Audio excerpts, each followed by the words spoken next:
Magandang araw mga kapuso, narito na tayo sa episode 15 ng Love Die Repeat. Nagbigay nga ng babala si Canlaon na hindi pa rito natatapos sa mga problema dahil meron pa raw darating na isang ikasisira ng kanilang relasyon ni Bernard. Isang nakaraan na muling magbabalik. Sabi naman ni Angela, ano po ba ito? Meron po ba mamamatay? Mauulit po ba ulit ang time loop? May ipit po ba ulit kami doon? Samantalang si Bernard na awkward sa ginawa ni Chloe. Sabi naman ni Chloe, hug lang naman yun. Bakit ganyan ka kung makareact? Bakit ang awkward ng dating sa'yo? Sabi naman ni Bernard, kasi baka meron makakita sa atin. Mahirap na. Baka gawan pa nila na issue. Ikaw naman, parang wala tayong pinagsamahan. Mas malala pa nga yung kiss sabi niya, di ba? Ngayon sabi naman ni Angela, ano po ba talaga yung totoo? Hindi ko kayo maintindihan. Sabi naman ni Canlaon, isang nakaraan ang muli magbabalik na maaaring makasira ng inyong relasyon. Mangyayari yon. Kaya mag-iingat ka. Kailangan mo lang gawin ngayon ay bantayan ito. Buksan mo ang iyong mga mata. Talasan mo ang iyong pakiramdam. Pagmasid ka sa mga bagay-bagay. Ngayon bigla na naman naglaho si Canlaon sa isang malakas na ilaw ng sasakyan na dumating na silaw si Angela. At paglingon niya wala na si Canlaon. Samantala ito namang si Chloe, sabi niya na secret lang din daw yon kung ano mo yung mga nangyari sa kanila. Hindi nila alam na nahuli sila ni Isaac, di ba? Nakatingin siya sa kanilang dalawa. Siyempre kay Bernard, sabi niya kay Chloe, may asawa na ako. Alam mo naman na asawa ko yung kaibigan mo. Sabi naman ni Chloe, wala kang dapat na ipag-alala. Yung nakaraan natin is nakaraan na yun. Siya nga pala, nandito na si Jerome. Sinundo na siya. Sabi, hi babe. Nagbeso sila. Nagpaalam na si Chloe kay Bernard. At ngayon nakatingin pa rin si Isaac. Diba, nakalingon pa rin sa kanila. Ngayon, dumating na nga si Bernard umuwi ng bahay. Sabi niya, hi babe. Sabi niya, good evening. Halikan niya. Biglang nagulat si Angela. Sabi niya, oh, nagulat ka. Love, nandito ka na pala. Buti pa, maupo ka na muna. Ipaghahanda na kita ng pagkain.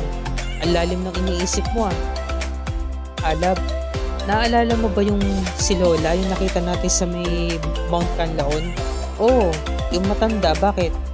Nagpakita kasi siya sa akin kanina Nagbigay siya ng babala na maaring masira pa rin daw yung relasyon natin. Sabi ko nga baka maulit na naman yung time loop at meron na naman mamatay. Baka ikaw, baka maulit na naman. Sabi naman ni Bernard, baka nababaliw na siya. Hindi, pero parang naniniwala kasi ako sa mga sinabi niya. Kasi di ba noong una nagpakita siya, totoo naman yung sinabi niya na mapapahamak ka.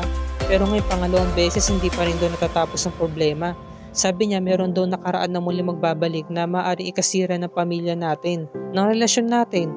Wala naman akong nilihim sa'yo, Bernard. Lahat naman sinabi ko. Pati yung tungkol kay Elton, wala naman ako nilihim sa'yo. Alam mo naman yung lahat, yung nakaraan ko, di ba?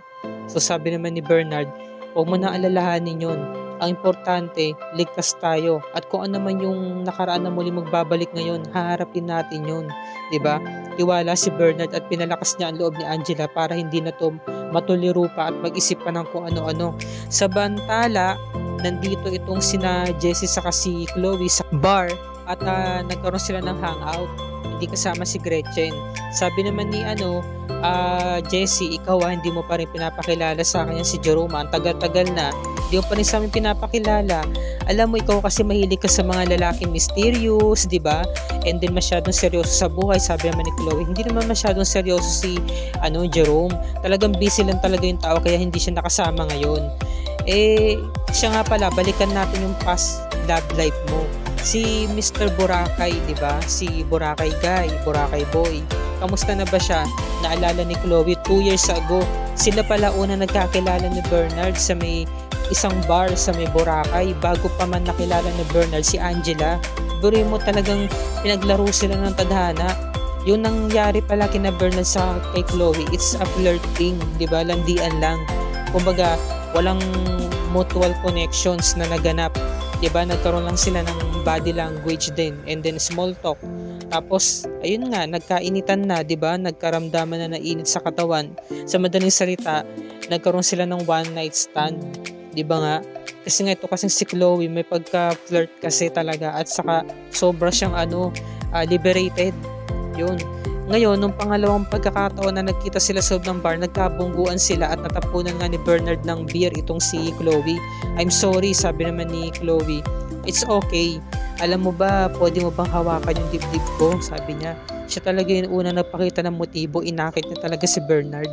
Tapos, basta sobrang ang flirt nila kasi nga tinikman nga ni Bernard yung alak sa pamamagitan nga ng daliri. Hanggang sa na-i-check-in na nga siya sa motel at meron na nga nangyari sa kanila or sa accommodation nila sa beach, di ba? Ayan, no? So, ayun yung nangyari. Sabi naman ni Chloe, tapos na yon, nakaraan na lang yon. Sabi naman ni Jessie, ay naku, basang-basa kita eh. Alam ko meron ka pa ring feelings dyan kay Mr. Boracay. Eh, hindi ko man alam ang pangalan niya. Ano, nagkita pa ba kayo? Sabi niya, no, a months ago, nagkita ulit kami, pero meron na siyang karelasyong iba eh. Saka, kasal na siya. Paano mo naman nalaman? Eh, nagkita nga kami, sabi niya. Ito nga yun, nagkita nga sila yung pinakilala nga ni Angela si Bernard bilang boyfriend niya kina Chloe and Jessie. Sabi naman ni Jessie dito, mas gwapo ka sa malapitan na. Talaga ba? Thank you. Tapos sabi naman ni Chloe, I'm Chloe. Bernard pala pangalan mo. So dito pala nagparinig na siya, sabi niya, siguro naman hindi mo iiwan yung best friend namin, hindi ba?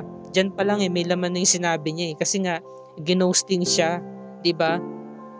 Ngayon eto na, nung umalis nga tong si Jessie at sumunod nga tong si Angela para mag-CR. Sabi naman ni Chloe, so tayo na lamang dalawa na iwan dito, pwede na ba tayo mag-usap? So Bernard pala ang pangalan mo. Yung nagkita tayo, di ba, a months ago? So pwede ba sa atin na lamang dalawa yon? Let's keep a secret, sabi niya, no? Sige, sa atin na lang dalawa yon. Eh total, hindi ko naman nakalain na best friend mo pala si Angela. Si Angela, I really like her. Sabi niya, no?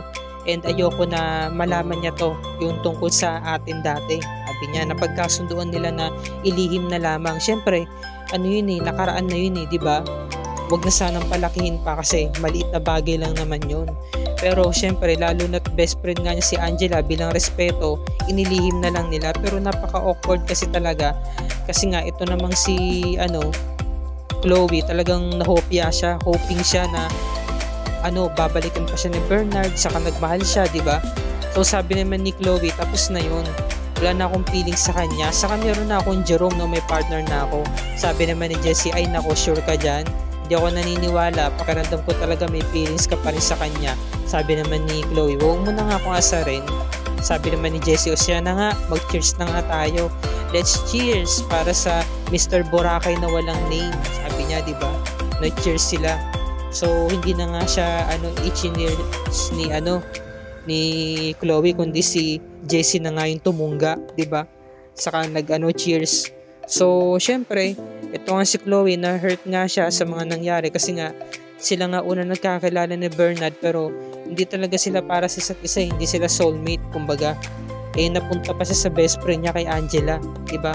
Sa pangalawang pagkakataon na nagkita ulit si Bernard, napunta na pala siya kay Angela. So yun, tanggapin na lamang kasi talaga ni Chloe na for one night stand lang siya, diba? Yung nangyari is nangyari na, hanggang doon lang yun. Walang relationship na nangyari sa kanila. Hanggang sa ito na nga, dumating na nga tong si mama nga ni Bernard at meron daladalang mga ube halaya. Ang sarap, and ube leche plan. Kailangan niya daw itong ibenta para kahit papano makaipon siya at makabayad siya sa mga balain niya. Sabi naman ni Bernard, ma, hindi nyo na dapat atupagin yun. Kailangan kasi ayoko nang mapabarangay ulit, no? Kailangan makabayad ako sa mga magulang ni Angela. O siya, tikman nyo na to. O love, tikman mo. Sabi naman ni Bernard, ma, sarap. O ikaw naman, love. Sabi naman ni Angela, ma, sarap ha, thank you. Bernard, baka naman pwedeng makahingi ako ng puhunan kahit 5,000 lang para mapalaki ko itong negosyo ko. Sabi siya, ma, wala namang problema. O sige, thank you. Tara, kain tayong almusal. Naku, kumain na ako na almusal pero sige, kakain pa rin ako kahit busog na ako. Masarap naman ang luto ni Angela. Sige po, ma, maghanda ako ng plate mo saka kutsara at tinidor. O ito, kain ka na. O ito yung 2 container para sa inyo din, ubusin nyo ha.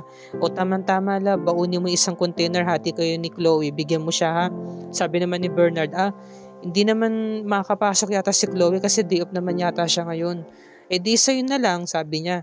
So dito pala nagsinungaling na si Bernard, 'di ba? Kasi nga umiiwas siya, na-awkward na kasi siya kay Chloe pag magkasama silang dalawa tapos nagiging seryoso yung usapan nila, 'di ba? Na babalik kasi nila yung nakaraan. So ito na nga, dumating na nga tong si Chloe sa opisina ni Bernard at meron siyang ikinonsult na meeting. Sabi naman ni Bernard, sige, lang small talk. So, lumalayo na talaga siya kay Chloe hanggang sa dumating na nga si Angela. Sabi niya, oh Chloe, nandito ka pala. Sabi ni Bernard, wala ka raw pasok, day off ka raw. Hindi ba sinasabi ni Bernard na may pasok ako?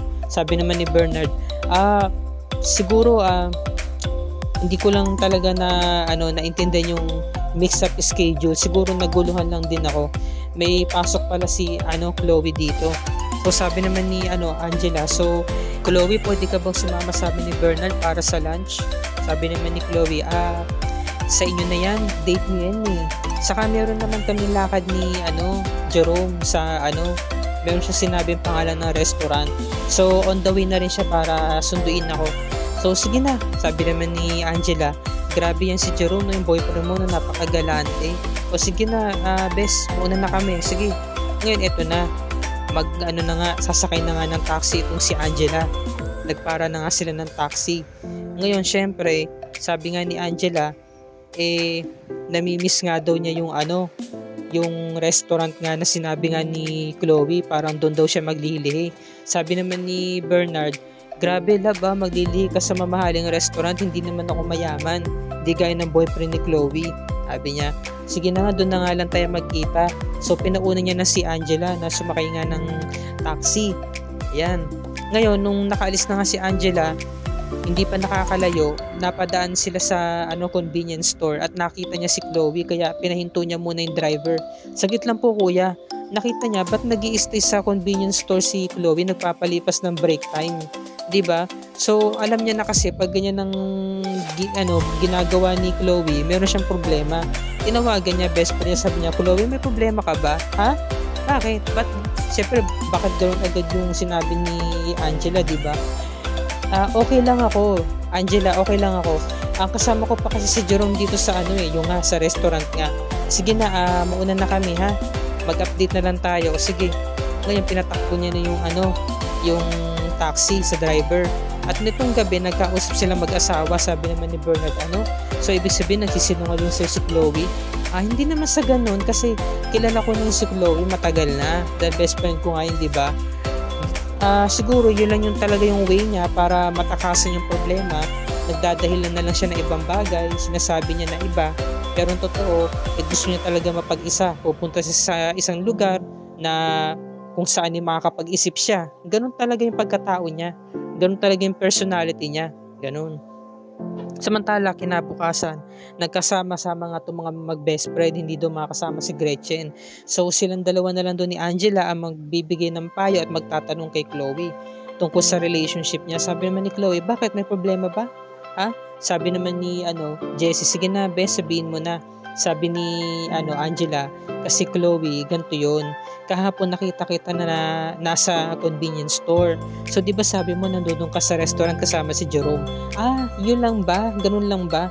Kasi biglang nag-cancel ng appointment si Jerome sa meet up namin sa restaurant. A minute na kasi yung nakalipas, so hindi ko na agad nasabi sa'yo kasi nga nakaalis ka na nga at nagmamadali rin kasi ako sa pag-alis. Kaya nagstay na lang ako dun sa convenience store. So, wala nang problema. May tatanong pa ba kayo? Gusto nyo tawagan ko pa si Jerome para makasiguro kayo? Sige, na-video call siya, sabi niya. Hello, love. Sabi naman ni Jessie, grabe, mas gwapo ka pala sa malapit, gwapo mo dyan, sabi naman ni Angela, Jess, hindi ba sinungaling yung boyfriend ni Chloe? Joke lang, sabi niya. Tapos sabi naman ni Jerome, love, girls, Jessie and Angela, excuse me na muna kasi may atupagin pa ako. So sabi niya, I love you. Sabi naman ni Jerome, I love you more. Magkita na lang tayo mamaya. Yun pala, may asawa na pala si Jerome. At si Chloe pala ang mistress. Diba? Kaya nagmamadali, kaya meron silang small talk, kaya nagmamadali si Jerome kasi kasama niya ang misis niya sa bahay. Ngayon, bigla na lamang nag-CR tong si Chloe. Kaya napaisip yung dalawang mag-bestie na sabi niya, alam mo kailangan natin bumawi kay Chloe. Wala naman palang problema sa love life niya di ba next week na yung birthday niya? Sabi naman ni Jessie, oo nga no, kailangan kunin natin yung contact number ni Jerome. Pinakilaman niya yung cellphone ni Chloe. Uy, ba't mo pinakilaman? Hindi okay lang yan. O sige Angela, i-dial mo tong number. Dinictate ni Jessie kay Angela yung number. Tapos tinawagan ni Angela si Jerome. Sabi niya, Jerome, pasensya na, tinawagan ka ulit namin. Kasi meron kasing kaming request para sa'yo. Balak kasi namin i-surprise si Chloe sa birthday niya next week. Kailan ka ba available?